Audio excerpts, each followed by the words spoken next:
ဒီနေ့မှာက Excel မှာ Snipping Tool မသုံးမဲနဲ့ဒီ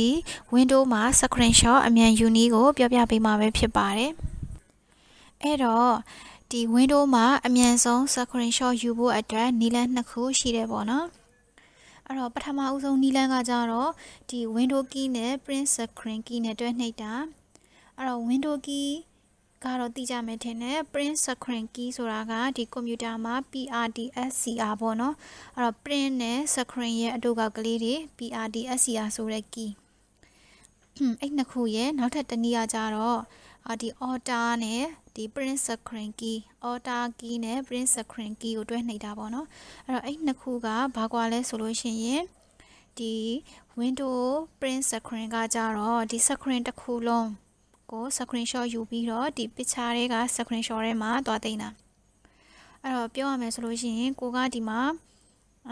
တာပြီးမှပြောမယ်ပေါ့နော်နောက်ခါကျတော့ auto print screen သူကကြတော့ဒီ active window ကိုပဲ screenshot ယူရပေါ့နော်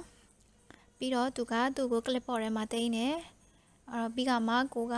တနေရာမှာ page ချခြင်းနဲ့ဆိုရင်ချလို့ရတယ်ပေါ့နော်အဲ့တော့ဥပမာဘယ်လိုမျိုးလဲဆိုလို့ရှိရင်အဲ့တော့ဒီမှာဆိုလို့ရှိရင်အဲ့တော့ဒီမှာ Excel ဆိုတဲ့ window ရှိမယ်နောက်မှာလည်းဒီ desktop ရှိမယ်ပေါ့နော်ဒီ wallpaper desktop ရှိမယ်အဲ့ဒါကိုကဒီ window နဲ့ print scr ကိုတွဲနှိပ်လိုက်တယ်ပေါ့နော်အဲ့ဒီအချိန်မှာဘာလုပ်လဲဆိုတော့သူကဒီ picture တွေက screenshot ကိုသူယူသွားတဲ့ screenshot ကိုဒီ picture တွေက screenshot file ထဲမှာသွားသိမ်းတယ်ပြီးတော့ဒီ screen မှာပေါ်တဲ့ဟာအတိမရွေသူအကုန်ရိုက်သွားတာပေါ့နော်ဒီအောက်က touch bar လေးတွေ search bar လေးတွေကအစအကုန်ရိုက်သွားတာအဲ့တော့ဒါသွားကြည့်မယ်ပေါ့နော်အဲ့တော့သွားကြည့်မယ်ဆိုလို့ရှိရင်အဲ့တော့ဒီမှာ picture ရှိမယ်ဒီ screenshot file ထဲမှာဒီနောက်ဆုံးမှာရှိလိမ့်မယ်ပေါ့နော်သူရိုက်ထားတဲ့ဟာအဲ့ဒါကကြတော့ဒီ window နဲ့ print scr ဆိုတဲ့ key ကိုတွဲနှိပ်တာအဲ့လိုမဟုတ်ဘူးကိုကဒီ auto scr ကိုပဲတွားနှိပ်လိုက်မယ်ဆိုလို့ရှိရင်နှိပ်ကြည့်မယ်ပေါ့နော်နှိပ်လိုက်တဲ့အချိန်မှာဒါမှတော့မသိတာလိုက်ဘူးဒါပေမဲ့သူက copy ယူသွားပြီးပြီသူကကြတော့ active ဖြစ်နေတာအဲ့တော့ဒီမှာဆိုလို့ရှိရင်ကိုက cursor ကဒီ Excel window မှာအဲ့တော့ selection ဝင်နေတယ်ပေါ့နော်ဒါဆိုရင်ဒါက active ဖြစ်နေတဲ့ window ပဲအဲ့တော့ window လို့ပြောတာကကိုကဒီမှာဆိုလို့ရှိရင်အဲ့တော့ဒီမှာ Chrome ကိုဖွင့်ထားမယ်ပြီးတော့ Telegram ဖွင့်ထားမယ် Excel ဖွင့်ထားမယ်ဒါဆိုရင်အဲ့ဒီ software 3ခုကိုဖွင့်ထားရင်ဒါ Windows 3ခုပဲပေါ့နော် Windows တွေလို့ယူဆတာ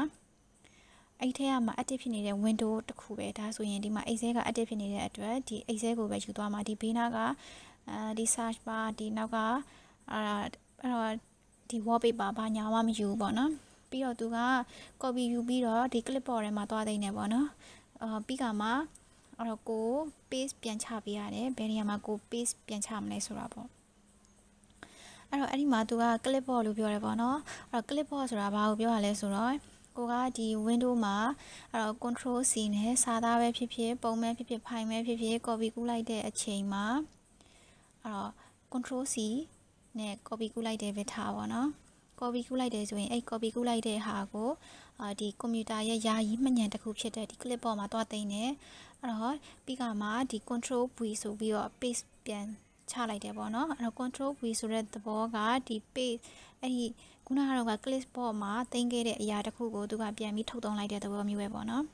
အဲ့တော့သူကအဲ့တော့ clipboard မှာတင်နေပေါ့နော်အဲ့ဒါကိုပြောချင်တာအခုခုနကတော့ယူခဲ့တဲ့ဒီ screenshot ကိုအဲ့တော့ဒီနေရာမှာ paste သွားချမယ်ပေါ့နော်အဲ့တော့ဒီမှာဆိုရင် Telegram ဖွင့်ပြီးသားရှိတော့အဲ့တော့ Telegram မှာတွားပြီးတော့ဒီ save message ထဲမှာတွားပြီးတော့ချလိုက်မယ်ပေါ့နော် control V ဒါဆိုရင်ကြည့်လိုက်ပေါ့နော်ခုနကလို့ဒီ screen တစ်ခုလုံးမှာရှိတယ်